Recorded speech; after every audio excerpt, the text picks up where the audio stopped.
오늘은 종교개혁 500주년 연속 설교 중에 두 번째 설교입니다.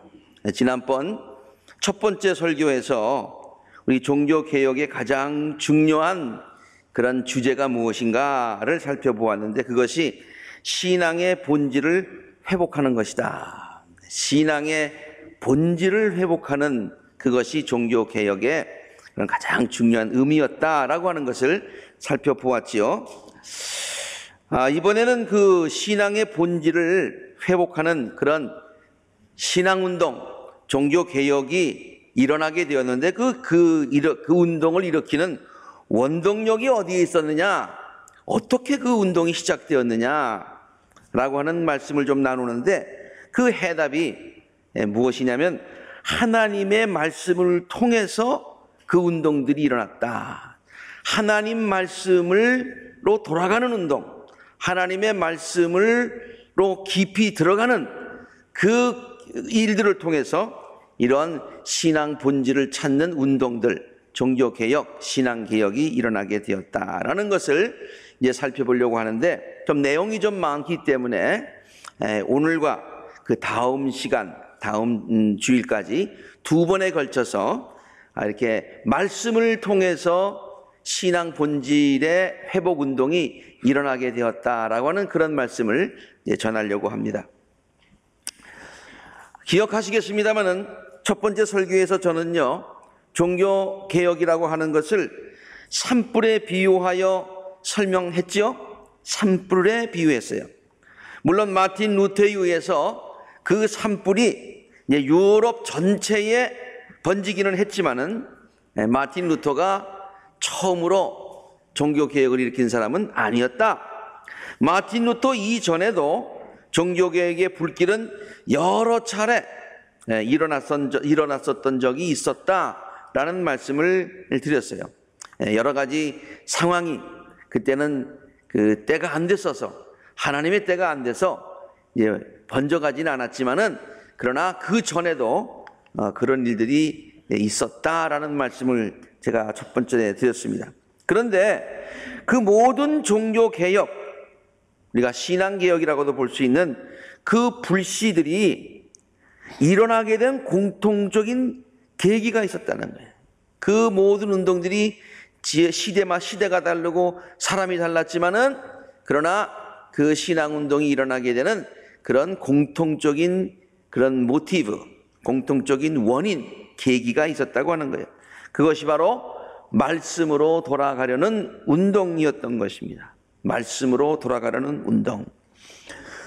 종교개혁의 불씨가 일어났던 시대가 각각 다르고요, 그 운동을 이끌었던 사람들이 다 달랐지만은, 그들이 새롭게 깨닫게 되었던 하나님의 말씀, 그들이 말씀 연구를 통해서 하나님의 말씀을 새롭게 깨닫게 되자 그 말씀이 그들의 심령을 불태우게 되었고, 개인적인 신앙의 그 부흥의 불씨가 되게 되었고, 또 그 불길이 그 개인에게만 그치지 아니하고 그 시대에 있는, 그 주위에 있는 사람들에게 이렇게 번져 갔었다, 그런 말씀이죠.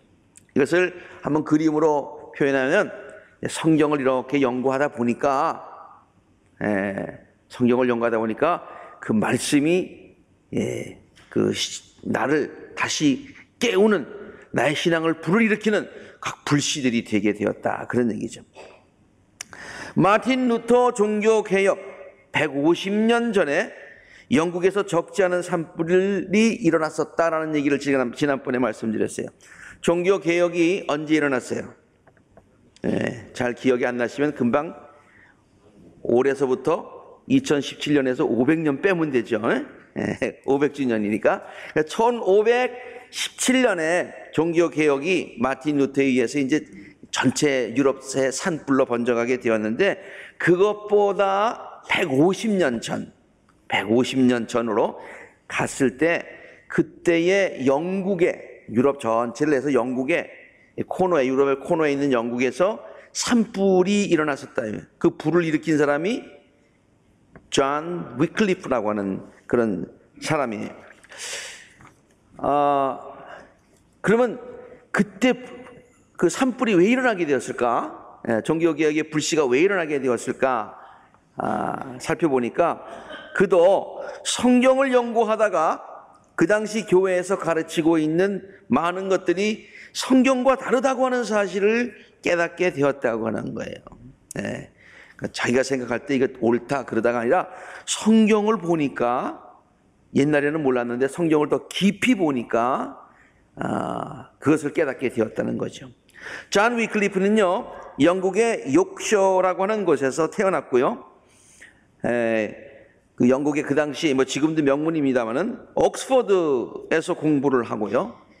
1372년에 신학박사 학위를 받습니다. 그러니까 무슨 종교 개혁 운동 그래가지고요, 머리에 띠 두르고 으쌰으쌰 하는 사람이 종교 개혁을 일으킨 게 아니라 성경을 연구하는 학자들에 의해서, 성경을 연구하는 학자들에 의해서 이런 운동이 일어나게 되었다는 거예요. 그는 성경을 집중적으로 연구했어요. 그 결과 그는 그 당시 교회에서 가르치고 있는 많은 것들이 성경과 다르다는 사실을 깨닫게 되었어요. 그 자신도 굉장히 놀랐겠죠. 와, 이게 아니잖아. 오늘 설교 제목처럼 이게 정말 하나님의 말씀인가? 이게 정말 하나님의 가르침인가? 그런 줄 알았는데 성경을 보니까 아니더라, 그런 얘기예요. 그리고는 로마 가톨릭 교회의 잘못된 가르침들을 지적하면서 말씀의 근거에서 다음과 같이 주장을 합니다. 자기가 생각할 때 틀렸다는 얘기가 아니라 성경에 비춰보니까 it is not right. 그리고서 가톨릭 교회에 대해 이런 얘기를 하는 거예요. 교회의 유일한 머리는 인간인 교황이 아니라 예수 그리스도시다. 이거 지금은 우리는 너무 당연한 얘기인데 그 당시는 성경이 없었기 때문에 교회에서 그렇게 가르치니까 그런 줄 알았다는 얘기예요. 잘못됐다는 거예요. 예수를 대신하여 교회의 머리라고 주장하는 교황은 적그리스도시다. 적그리스도이다. 이거 지금 우리가 너무 당연한 얘기인데요. 그 당시에는 폭탄적인 선언이었어요. 폭탄적인 선언이에요. 이 말하면은 언제 죽을지 모르는 그런 선언이었어요. 교황의 주장들은 성경에 비추어 볼 때 내가 틀리다고 얘기하는 게 아니야. 성경을 연구하다 보니까, 성경에 비추어 보니까 악한 것이다. 교황 자신의 구원도 보통 사람의 구원과 다를 바 없이 살아계신 예수 그리스도를 믿느냐 안 믿느냐에 결정된다. 교황도 우리와 똑같은 사람이다, 그런 얘기예요.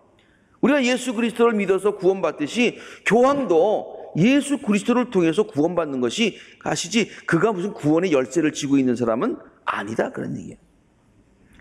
결코 교황이 신앙의 기준이 될 수 없다. 지금은 너무 당연한 얘기인데 그때는 교회에서 그렇게 가르쳤다는 얘기예요. 틀린지 몰랐다는 얘기예요. 왜? 기준이 없었으니까, 몰랐으니까. 근데 성경을 보다 보니까 잘못됐다는 것을 아는 거예요. 교회의 법률은, 교회의 가장 모든 것을 판단하는 기준은 오직 성경뿐이다. 이렇게. 이러한 그의 주장들은 다음과 같은 그의 저서들에 잘 나타나 있었어요. 그래서 그가 이런 책들을, 학자니까 책들을 썼어요. 자기의 생각들을. 자기의 생각뿐만 아니라 성경을 읽으면서 느낀 것, 깨달은 것들을 썼다는 거예요. 교황의 권위에 대해요. 이거는 그 당시는 no question, 물어보면 안 돼. 그런데 교황의 권위에 대해서 말씀에 비춰보니까 세상의 권력을 거머쥔 교황이 이것은 적그리스도시더라, 그런 얘기예요. 두 번째 책, 성경의 진리에 대해서 저는 이 책에서 이렇게 씁니다. 성경은 하나님의 말씀이요 언약이다. 그러므로 교황의 말을 따르는 것보다 성경으로 돌아가야 한다. 성경으로 돌아가야 한다. 이거는요, 가톨릭 교회가 성경을 정경으로 인정을 했어요. 그렇죠? 이것이 정경이다, 성경이다, 그거를 교회가 결정한 것은 사실이에요. 그런데 교회가 결정했더라도 성경이 교회와 교황의 권위 그 위에 있어야 되는 것 아닙니까? 그런데 우리가 결정했으니까 우리가 성경보다 높다, 이런 잘못된 생각들을 가지고 있었어요. 여러분, 국회에서 우리 많은 법들을 통과시키죠, 그렇죠? 국회가 높습니까? 그래서 법이 높습니까? 잘 모르겠어요? 국회에서 법을 통과시키잖아요. 예. 그러니까 국회가 높아요? 우리 헌법이 높아요? 그래도 헌법이 높은 거죠. 그렇죠? 마찬가지예요. 교회가 성경이 이것이 성경이다라고 정하긴 했지만은, 그러나 하나님께서 교회를 통해서 그렇게 일하신 것뿐이에요. 성경이 그 권위 위에 있어야 되는 거예요. 그런데 그 사람들이, 교회는 우리가 정했기 때문에 우리 마음대로 해석할 수 있다, 교회의 권위가 성경을 능가한다, 이렇게 잘못 가르쳤던 것이에요. 그래서 성경에 대해서 이렇게 얘기하고요. 세 번째, 성찬에 대해서 그 당시 캐톨릭 교회의 성만찬 교리였던 화채설, 이 사제들이 말이죠, 사제들이 이렇게 떡을 넣고 포도주를 넣고 기도하면, 그 전에는 떡과 포도주였었는데 딱 기도 한번 하고 나면 예수님의 피와 예수님의 살이 된다는 거예요, 직접. 그러니 사제의 권위가 얼마나 높아졌겠어요. 예수님의 피와 살을 만드는 사람, 얼마나 권위. 그래서 그냥 모든 그런 권력을 다 누리는, 감히 교회와 사제들의 권위에 도전하지 못하는 그런 분위기였다는 얘기예요. 이거 틀렸다. 성경을 다른 말로 정경이라고, 제가 아까 정경이라고 말했는데, 교회가 이 정경을 만들었어요. 이것이 성경이다, 하나님의 말씀이다. 근데 그 말을요, 캐논이라는 말을 썼어요. 근데 그 캐논이라는 말은 캐논이 뭐예요? 캐논. 카메라? 캐논이라는 말은 룰러, 잘하는 얘기예요. 굉장히 정확하다, 그런 뜻이에요. 그래서 아마 그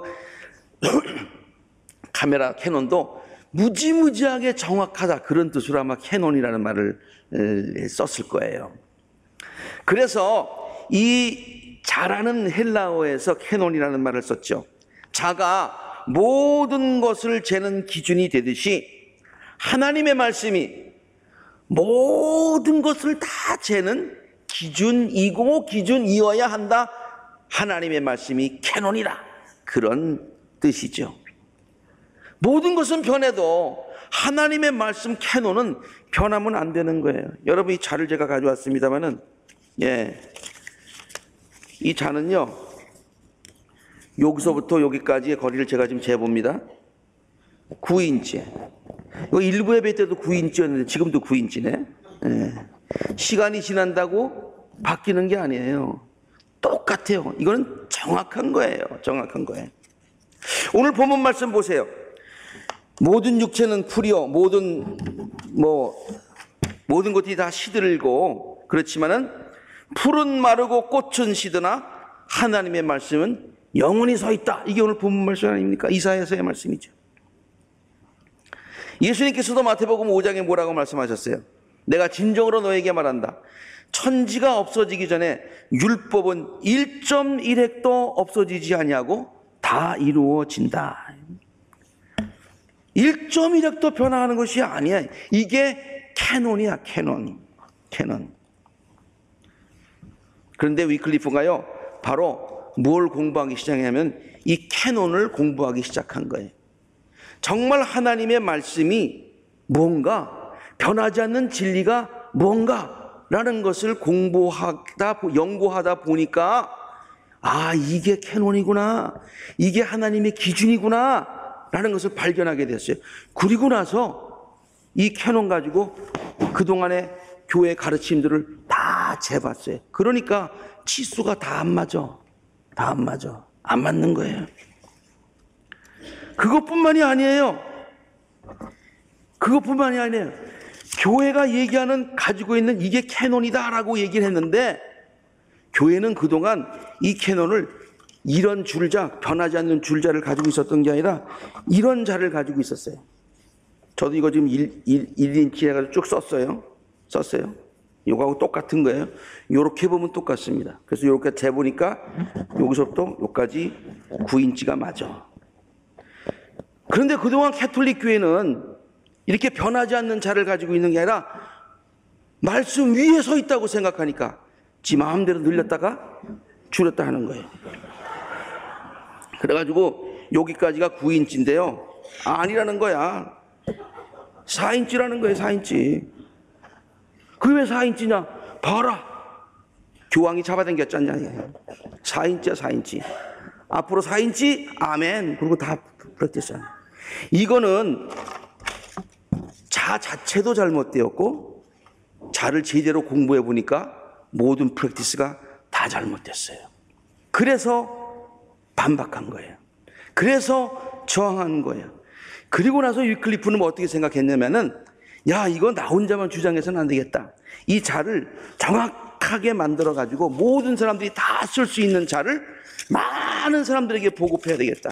내가 재 가지고 이거 아닙니다. 그러면 안 믿으니까 사람들이 자기네들이 할 수 있는 거를 재볼 수 있도록 자를 많이 만들어 줘야 되겠다라고 생각해서 라틴어 성경을 영어로 번역하기 시작한 거예요. 영어로 번역해요. 그래가지고 자를 막 나눠주는 거예요. 자를 막 만들어. 이게 자입니다. 이게 자입니다. 하고서 막 나눠주기 시작을 한 거예요. 이것이 위클리프 역이에요. 위클리프요. 이것은요, 그가 죽기 전에 2년 전에 이루어졌는데요. 엄청난 사건이에요. 엄청난 사건이에요. 교회가 깜짝 놀랐어요. 자기네만 살짝 가지고 있었는데 그래가지고 마음대로 늘렸다 줄였다 했는데 그렇게 하면 안 된다고 그러니까 교회가 당황하기 시작한 거예요. 그래서 진짜 만든 자들을 다 못 보게 하고 회수하고 막 그렇게 한 거예요. 그런데도 위클리프의 이 성경은요, 많은 사람들에게 얼마나 큰 인기가 있었는지 몰라요. 너도 그걸 다 읽고 싶었어요. 근데 위클리프 성경은 그 당시에 인쇄술이 아직까지 발달되지 않았던 그때였기 때문에 일일이 손으로 다 필사를 했었어야 했어요. 보통 한 권의 성경을 필사하는데 10달 정도 걸렸다고 합니다. 앉아가서 그것만 쓰는데 10달 걸린 거예요. 가격도 일반 사람들이 1년치 봉급을 줘야 살 수 있었다고 합니다. 그런데도 불구하고 할 수 있는 사람들은 그걸 사려고 아주 주문이 그냥 줄을 섰어. 라인업 섰어. 웨이팅 리스트가 있는 거예요. 그러니까 교황이 영국 정부에다가 압력을 넣어가지고 그거 못 읽도록 해라 그랬어요. 그래서 영국 국회에서 법령을 제정하여 가지고 위클리프 성경을 보급하지 못하게 했습니다. 기준이 있으면 자기네들의 잘못된 것이 드러날까 봐. 위클리프는 그 후에 이 성경을 번역하고 2년 후에 죽지요. 그런데요, 31년이 지난 후에 독일의 보덴 호수에서 개최된 콘스탄스 공의회에서 그를 이단으로 판결하고요. 죽은 지 31년이 됐는데 그의 영향력이 얼마나 더 잠깐 커졌는지 아시겠죠?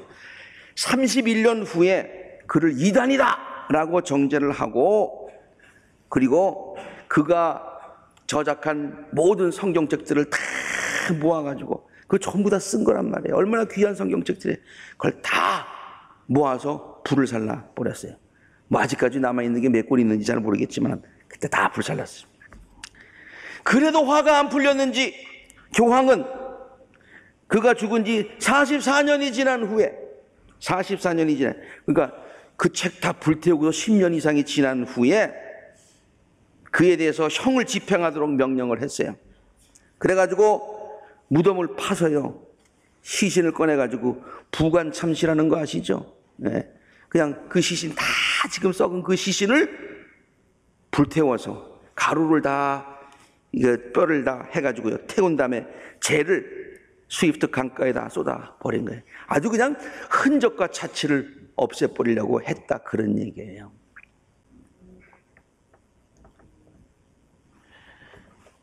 그가 영국을 중심으로 일으켰던 신앙개혁의 산불은요, 이렇게 유럽 전체에 퍼지지 못하고 그저 꺼져가는 것 같았어요. 그러나 그가 일으켰던 말씀으로 돌아가자라고 하는 신앙개혁의 불씨는요, 꺼진 것 같았지만 하나님의 말씀은 절대 꺼지지 않죠. 그것이 50년 후에 불똥이 툭 튀어가지고 저 체코로 튀게 되었고요. 그 체코에서 그 불똥을 이어받아서 다시 체코를 중심으로 해가지고 신앙교육 부흥을 일으켰던 사람이 얀 후스라고 하는 그런 사람이었어요. 이 얀 후스는요, 위클리프보다 50년 후의 사람이고 루터보다 100년 전의 사람이에요. 예. 그러니까 연도수로 기억하면 기억이 잘 안 나실 테니까 1500 종교개혁이 몇 년? 아직도 지금 올해에서 500년 빼야 돼요?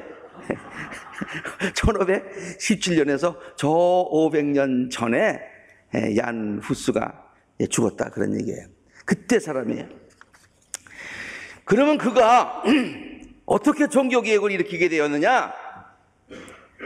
모든 지금 캐톨릭에서 행하는 모든 것들을 보니까 이 붕괴가 힘이 일어나가지고 이건 this is not right 그러고서 그냥 했느냐? 그게 아니에요. 의협심에서 한 것도 아니에요. 그도 위클리프의 영향을 많이 받았어요. 그래서 그도 그냥 그렇다고 해서 위클리프 말 듣고 한 건 아니에요. 위클리프의 영향을 받아서 성경을 연구하다 보니까 그 불씨가 살아나게 된 거예요. 그러니까 위클리프로부터 온 불똥이 자기에게 튄 게 아니에요. 그의 영향을 받아가지고 자기가 성경을 연구해서 이 안에서 성령의 불이 일어나기 시작을 했다, 그런 얘기예요. 그런 사제가 되기 위해서요, 지금 프라하, 여러분 잘 아시는 그 프라하에서 대학에서 공부를 합니다. 그가 공부했던 프라하 대학은요, 영국 옥스포드에서 공부하고 돌아온 사람들이 꽤 많이 있었던 곳입니다. 예. 제가 찍은 사진이에요. 그렇죠? 근데 저 대학에 옥스포드에서 공부하는 사람들이 꽤 많이 있었단 말이에요. 소위 말해서 그 당시에는 내가 지식인이다 그러면 영국 옥스포드에 가서 공부 정도 해가지고 와야 되는 거예요. 그럼 어떻게 그렇게 체코에 있는 사람이 옥스포드까지 가서 공부를 하게 됐느냐? 그 당시 여러분이 그쪽 지역이 그 보헤미안, 그 집시, 지금 집시라고 알려진 그쪽에 있는 그 보헤미안 그 왕국이 있었는데요. 그 왕국의 공주 앤이 영국의 리차드 2세와 결혼을 했습니다. 그래서 두 나라 간에 굉장히 활발한 교류가 일어나게 되었고요. 그래서 어느 대학교가 좋았을까요? 옥스퍼드 대학이 좋았을까요? 프라하 대학이 좋았을까요? 잘 모르겠어요? 그냥 짐작으로 해보세요. 프라하 대학에서는 기분 나쁘게 생각할지 모르지만은 옥스퍼드 대학이 훨씬 더 좋았단 말이에요. 그 옥스퍼드 대학에 누가 있었어요? 위클리프가 있었단 말이에요. 위클리프가 있어가지고 위클리프는 죽었지만은 그의 영향을 받은 사람들이 그 개혁의 분위기가 술렁술렁 하는 그런 분위기였어요. 그런데 여기에서 유학생들이 가가지고 거기서 공부를 하면서 새로운 걸 배운 거예요. 와, 성경에 그런 게 있어?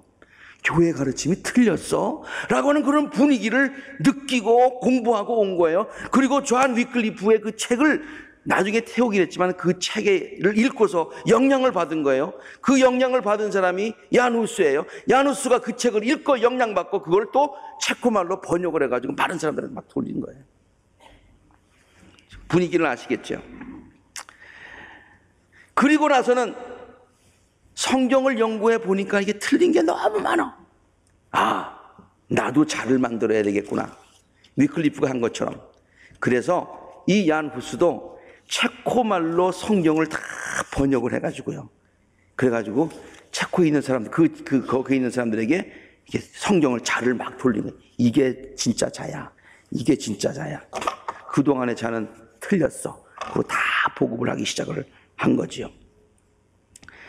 그리고서 이제 자에 비추어서 잘못된 것들을 지적을 합니다. 몇 가지만 제가 얘기하죠. 첫 번째, 만일 교황이 하나님의 율법과 복음을 아는 경건한 자들을 무시하고 하나님의 말씀대로 살려고 하나님의 말씀을 연구하는 사람을 무시하고 그것이 틀렸다고 하면 교황을 거절해도 된다.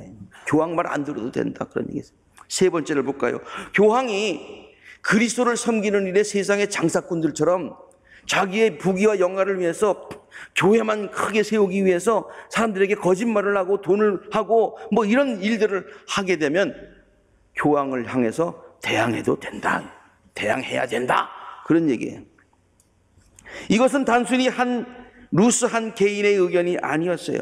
그가 깊이 연구하여 깨닫게 된 말씀의 자유에 비추어 보니까 틀렸다는 거예요. 그래서 그가 깨달은 것을 외쳤던 것뿐입니다. 하나님의 말씀으로 돌아가자는 후스의 주장은 많은 사람들의 대중적인 지지를 받았어요. 지금 그랬잖아요. 프라하의 지금 전체적인 대학가와 모든 지식인들의 분위기가 영국 옥스퍼드에서 일으켰던 존 위클리프의 영향이 지금 술렁술렁거리고 있는 그때 아닙니까? 그런데도 앞장서는 사람이 없었어요. 근데 야누스가 앞장서니까 막 인기가 올라가게 된 거예요. 그러자 1412년 후스가 캐톨릭 교회의 면죄부 판매를 공개적으로 비난을 했어요. 그러니까 면죄부는요, 루터 그때만 판 게 아니에요. 그 전에도 팔았어요. 제가 다음 시간에 그 면죄부를 팔게 된 동기에 대해서 제가 말씀을 드리겠습니다만은, 그래서 그걸 갖다가 아니다, 성경에 그게 없다라고 얘기를 하게 되자 교황청은 1411년에 파문을 시킵니다. 파문이 뭔지 아세요? 영어로 excommunication이라고 해요. 커뮤니티에서 나가라 그런 얘기예요. 커뮤니티에서 나가라. 뭐 나가면 되지 뭐. 아니에요. 갈 데가 없는 거예요. 옛날에 우리나라 한 코미디언이 이걸 갖다가 뭐라고 표현하냐면 지구를 떠나라 뭐 이렇게 얘기했다는데, 지구를 떠나는 방법밖에 없는 거예요. 지구를 떠나는 excommunication. 그런 사람들이 그걸 죽여도 돼. 이런 상태에서 캐톨릭 교회가 그걸로 만족하지 못하고 속이 안 풀리니까 그를 공회에 참석을 시킵니다. 종교 재판을 하게 해요. 그러면서 뭐라고 하냐, 안 간다 그러니까 신변을 보장해 줄 테니까 와라 그랬어요. 학자들은요 참 단순해요. 그 말을 믿고서 신변 보장 받은 줄 알고 갑니다.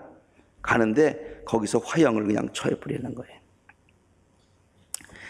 프라하 광장 중심에는 그가 순교한 지 500년을 맞이해서, 뭐 지금으로부터 오랜 전 얘기입니다.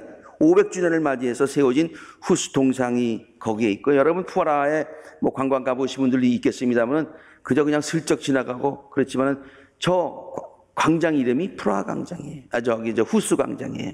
세워진 동상이 지금도 있습니다. 후스의 처형은요 체코인들로부터 강한 반발을 일으켰고요. 그래서 그 전체의 도시가 캐톨릭에 대항해서 우리가 하나님의 말씀을 끝까지 수호하겠다라고 선언하게까지 합니다. 그런데도 불구하고 이 종교개혁의 물결이 막 번지지 못했던 것은 다른 유럽의 많은 산들이 캐톨릭의 영향으로 푹 젖어 있었기 때문에 불이 번지지 못한 것 뿐이에요.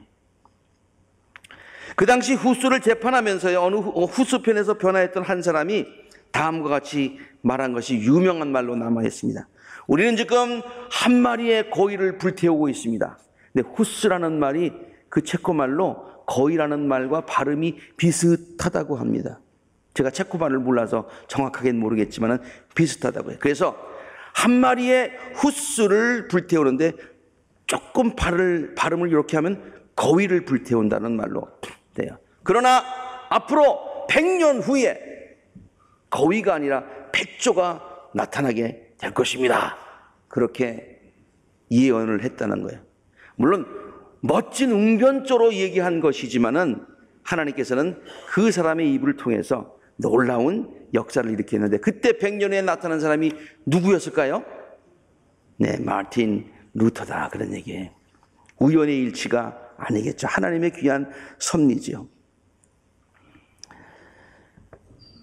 지금 두 사람만 얘기했어요. 존 위클리프하고 얀 후스. 이 정도로 설교를 마쳤으면 좋겠는데 너무 아쉬워서 한 사람만 여러분에게 더 소개를 하겠습니다. 좀 시간이 지났더라도 잠깐 이해하시고 들으시기를 바랍니다. 네덜란드에서 종교 개혁을 일으켰고요. 마틴 루터와 즈빙글리에, 이제는 100년 전에 영향을 주었던 사람, 150년 전에 영향을 주었던 사람 얘기를 하는 게 아니라 이제는 마틴 루터가 살아있던 그때의 마틴 루터에게 직접 영향을 주었던 사람이 있어요. 이 사람이 누구냐면은 에라스무스라고 하는 사람이에요. 에라스무스. 그 에라스무스도 다른 종교 개혁자의 선구자들처럼 성서를 연구했던 학자였다라고 하는 것은 결코 우연한 일이 아니다 그런 얘기예요. 개혁 운동, 그러니까 뭐 운동권에 있는 사람들처럼 이렇게 뛰두르고 으쌰 이런 사람들이 아니라 전부 다 보면은 성경을 연구했던 학자들이었다. 학자라는 이야기가 아니라 그냥 성경과 관련이 있다. 말씀 회복 운동을 통해서 그 운동이 일어났다는 것은 결코 우연이 아니더라 그런 얘기예요. 이 에라스무스는요, 간단하게 얘기하자면은 말씀으로 돌아가서 말씀에 비추어 보니까 캐톨릭 교회가 무진장 잘못됐어. 그런데 루터와는 조금 달랐어요. 루터는 잘못됐기 때문에 저항했고, 저항해서 그 캐톨릭 교로부터 쫓겨나게 됐고, 이제는 쫓겨나서 새로운 개신교를 이제 만들게 되지요. 근데 에라스무스는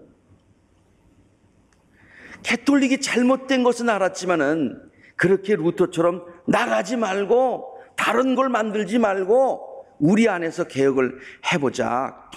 개혁이라는 게 다 뒤집으면 어떻게 되냐. 그러면서 나갈까 말까 고민하다가 에라 스무스하게 하자. 그러고서 이 캐톨릭에 남아있는 사람이 있었던 사람이 에라스무스예요. 그게 다 이게 연관이 다 있는 거예요. 예. 에라 나가자가 아니라 에라 나가야 못하리, 이 안에서 개혁을 한번 해보자 라고 했던 사람이 에라스무스예요. 그는요 지금까지 있었던 그런 학자들보다도 더 똑똑했던 사람이라고 평가를 지금도 하고 있어요. 천재였대. 천재. 특별히 뭐의 천재냐면 언어의 천재였대. 라틴 말에 능통하고 그리고 또 헬라어에 능통했어요. 그래서 헬라어로 되어진 모든 그 당시에 있는 문헌들을 다 읽고 있어요. 특별히 신약 성경에 있는 모든 말들을 다 그리고로 직접 읽은 거예요. 그런데 라틴 말로 되어진 것을 라틴 말로 되어진 것들을 읽다 보니까 잘못된 게 굉장히 많은 것을 발견하게 되었어요. 여러분 옛날에 우리나라 성경이요 중국말에서 번역된 거 아시죠? 예, 중국말을 우리나라 말로 번역했어요. 굉장히 그럼에도 불구하고 번역이 참 잘 됐습니다. 야, 정말 하나님의 섭리가 놀라워요. 그런데 오역들이 조금 있습니다. 네, 오역들이 있어요. 왜? 원어에서 번역한 게 아니라 중국말에서 번역했기 때문에. 그래서 이 사람이 라틴어에 능하고 헬라어에 능하고 헬라어를 보니까 헬라어를 보면서 라틴 성경을 보니까 이게 오역들이 너무 많은 거예요. 예. 그래가지고요 이 전체를 갖다가 제대로 번역하자, 하나님의 말씀을 제대로 파악하자 그래가지고 그가 이 직접 원어를 직접 뭘로 번역을 하기 시작을 했는가 하니 헬라어를 라틴 말로 번역을 하기 시작을 합니다. 불가타의 성경에 잘못된 것들을 제대로 번역한 거예요. 그리고 모든 사람들이 읽을 수 있도록 그렇게 성경을 편집해 가지고 이렇게 새롭게 만들었어요. 알아들을 수 있는 말로. 이게 바로 에라스무스가 편집한 그런 성경이었어요. 이게 언제 이루어졌는가 하니 1516년에 번역했어요.